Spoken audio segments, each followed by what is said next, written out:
What's up, guys? Welcome to another video, and today we're going to be talking about the GTI, mainly because of the things you guys are asking about. It's been a while since I actually responded to some of those questions, but I figured better late than never. A lot of those questions were relating to the performance wise, typically the intercooler, exhaust, and then what tune I have. So I figured let me at least give you guys a surface of each of those. And I had this set up for, I'll say, a little bit over 4 years. I had the car for like 5. So I think it's actually the best time ever to talk about all these stuff, how they hold up and stuff like that, because a lot of these stuff that I put on the car is typically budget. I like to have a car that you can still have fun but won't break the bank. But the Audis are different. There's a different deal. Quality is quality, and you get much of that. But the Volkswagen's a way where I could cheap out a little bit and still have fun or get the most out of every dollar. But anyways, enough of that. Before we start, guys, thank you so much for watching so far. Appreciate the fact that you guys liked and subscribed. Just gonna remind you again, don't forget to like and subscribe to my channel, and leave some comments of what you want to see more about relating to the GTI. Other than that, I'm just gonna make that car super clean and maybe even a little bit more fun to drive. But it's already fun to drive the setup, but you could always do more to it. But anyways, enough of that. Let's get down to it. So the first thing I want to talk about is what's behind this grill, which is a front mount intercooler. So this front mount intercooler is I got this from Armed Motorsports. I chose to get I decided to get this specifically because I personally want to have a front mount intercooler, and then Armed Motorsports seems to be a budget buy. So the stock one used to be in between the radiator and the condenser, which in my opinion is not a good idea, especially where the heat soak tends to be a huge issue. I want to have the best flow, so I would recommend putting in the front.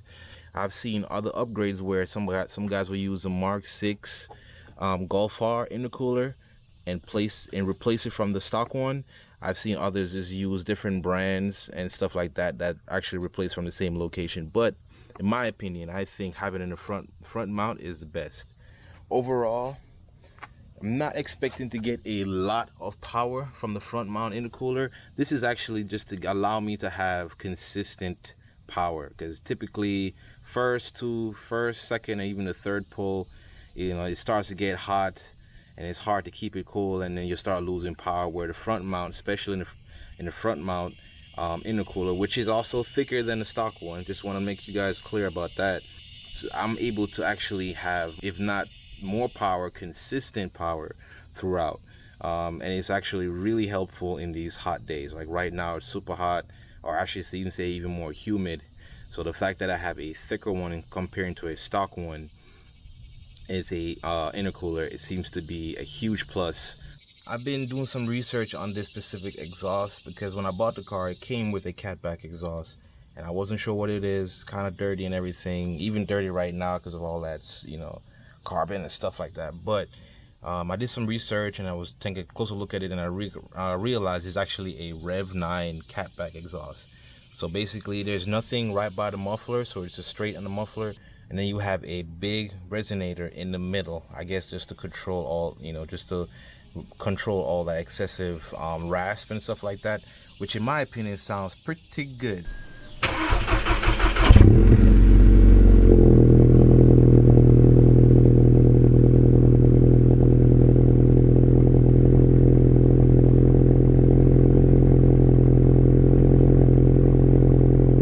When it comes to the downpipe, I have what they call Circuit Works.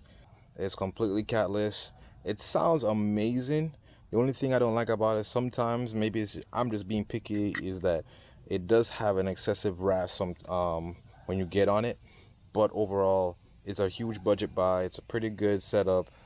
It's been holding in pretty well for like maybe over 3 years, so it's pretty cool.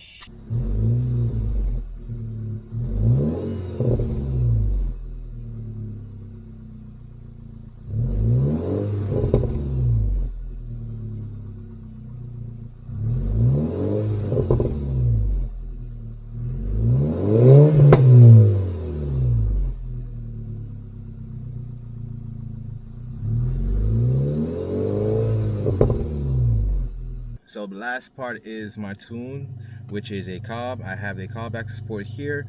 I chose Cobb because out of all other tunes, this tends to have best of your own control and your access of your tune and your performance of your car.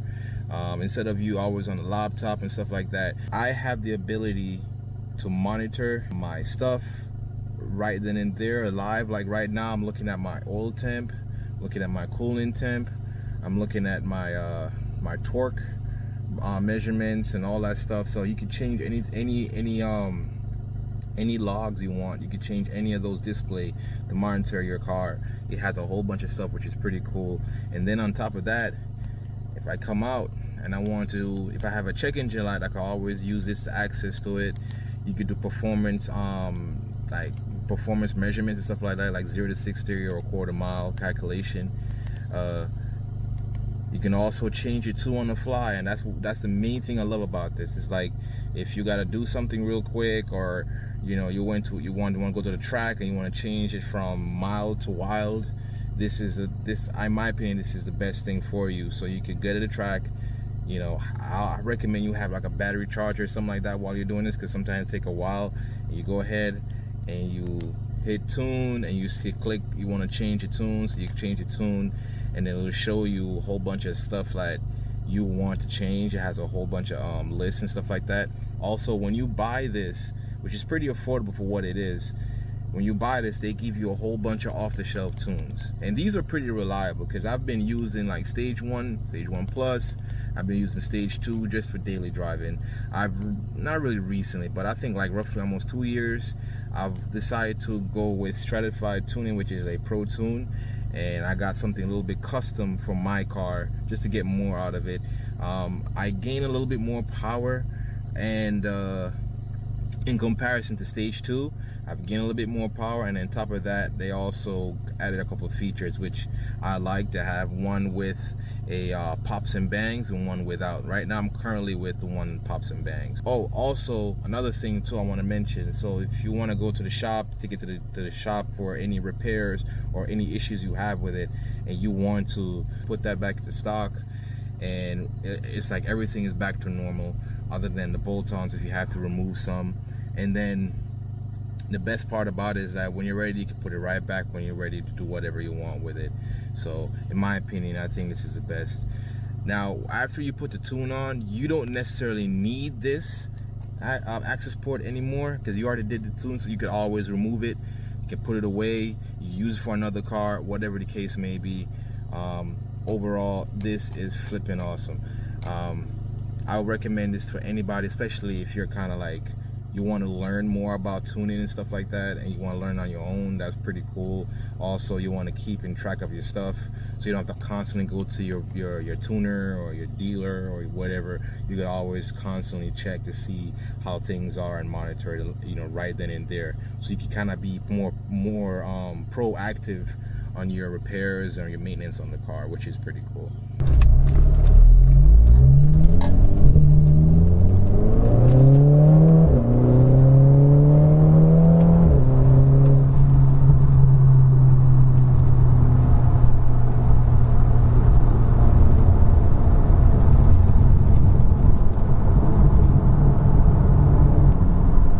For a car daily drive is really fun.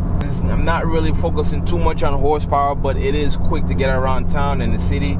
I think that for this kind of platform, it is nothing wrong with having top end speed, having like 400 horsepower, keeping up with the big boys. But I'm more of a type of guy where I want to have my short bursts of power where I need it the most when these corners. That tends to be more fun to me, you know what I mean? So I drive on the back roads a lot often, other than going on the highway, and I literally did that on purpose so I can make the most out of this. I do have a suspension upgrade as well, including that I have polyurethane bushings on the subframe and the control arms. And I do also have upgraded sway bars, so I feel like I get the most out of my experience with this car is in the back roads. The only flaw I have with this specific tune overall is that they don't have a Cobb doesn't have a DSG tune for the Mark 6.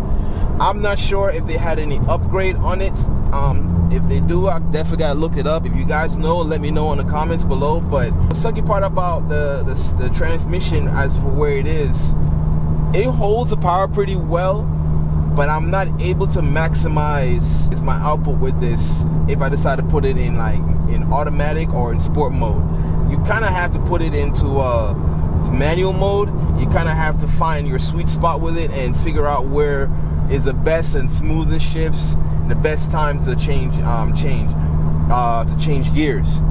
From my experience, getting used to the car, it seems to be between like say 4,000 to 5,000 RPM, a little bit over. I think that's where you actually hit the sweet spot about this and you're able to have in more of efficient shifts. Other than that, if you shift too soon, you kind of feel the car jerks a little bit. If you shift too late, you get the point. You know, you're not getting the most out of it. After that, the car just kind of dies off. Once you have a more efficient tune for the DSG, I think this car is going to be amazing on the track. Let's see if I can get around this guy.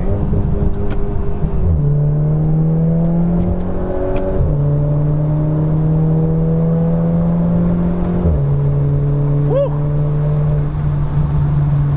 Oh, that's fun. So I'm saying, like, it's not fast, but this thing is quick, man.